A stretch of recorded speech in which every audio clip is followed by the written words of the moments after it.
students, welcome to Sri Siddh Vidyapith School.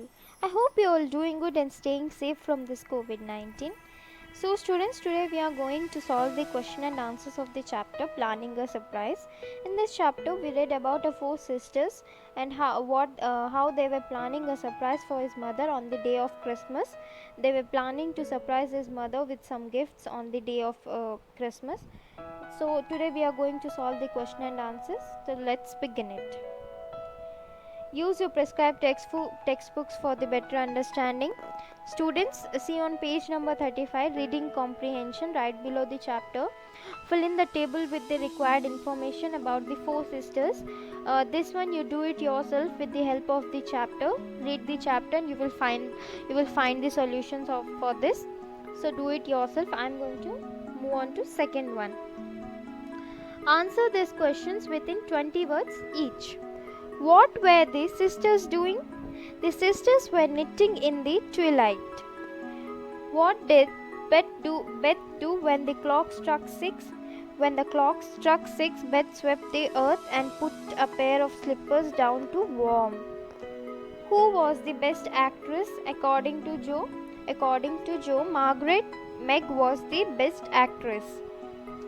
Write the line from a play that Joe mutters while acting. Is that a dragger that I see before me? Is the line Joe mutters while acting. Move on to next one. Answer these questions in 30 to 40 words each. Describe the room that the sisters were sitting in. The room the sisters were sitting in was comfortable with a fire in the hearth. The carpet was faded and the furniture was plain, but a good picture or two hung on the walls. Books filled the recesses. Chrysanthemums and Christmas roses bloomed in the windows, and a pleasant atmosphere of home peace pervaded it. What did the old shoes indicate? What did the girls do thereafter? The old shoes indicate that the March family did not have adequate money to provide them with some of the basic needs of life. The girls brightened to welcome their mother, who would soon return home. Meg stopped lecturing and lit up the lamp. Amy got out of the easy chair without being asked, and Joe forgot how tired she was as she sat up to hold the slippers nearer to the blaze. Describe Mrs. March.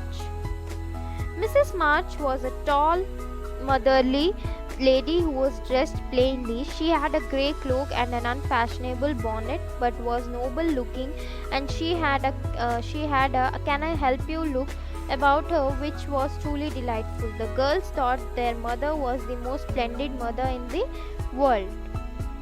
Where was Mr. March? How do you know?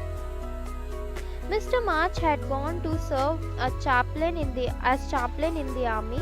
We come to know this when Meg says that it is splendid of their father to go as chaplain when he was too old to be drafted and not strong enough for a soldier. What did Mr. March's letter say? Mr. March's letter was a cheerful, hopeful letter which was full of lively descriptions of camp life, marches, and military news. It overflowed with feelings of fatherly love and longing for his daughters at home, and contained his hope that they would do their duty faithfully, so that he would be even fonder of his little woman. Next one. Answer these questions in the 80 to 100 words each. Describe how the girls plan to give their mother a surprise on Christmas. The girls planned to give their mother a surprise at Christmas by each of them giving her a gift instead of spending the little money they had on themselves. Meg decided to give her a nice pair of gloves, Joe a pair of army shoes, the best that can be had, and Beth says she would give her some handkerchiefs all hemmed. Amy plans to get her little bottle of collagen as she likes it. They would put all their gifts on the table and bring her in and see her open the bundles. They would make her think that they were getting things for themselves and then surprise her with the gifts. They would go shopping in the afternoon the next day to buy the gifts for their gifts for their mother. The girls' eagerness to buy the things their mother needed shows how attached they are to her, and how willingly they forego what they would like to get for themselves. Why do you think Mr. March's letter made the girls take certain resolutions? What does it say about the family at large? Mr. March's letter not only showed his love and longing to be with his little girls, but also his expectations and what he wanted each of them to be like.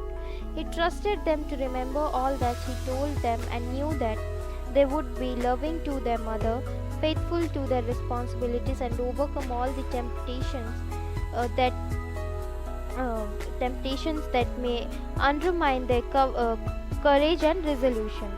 The trust that the father had in his daughters, the belief that he had in their ability to emerge stronger and better after battling with the hard times they had to go through, made the girls resolve to be what he wanted them to be.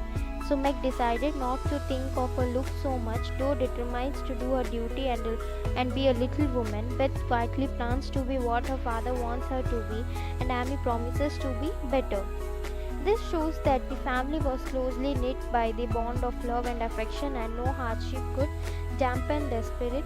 The father was the force that guided the girls who were not willing to disappoint him in any way. Move on to next one. Read these sentences and answer the questions that follow. You are a regular Shakespeare. Who said these words and to whom? Beth said these words to Joe.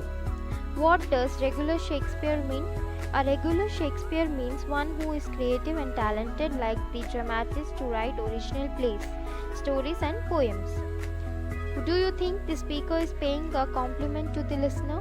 Yes, the speaker is paying a compliment to the listener by comparing her to one of the greatest dramatists in English literature.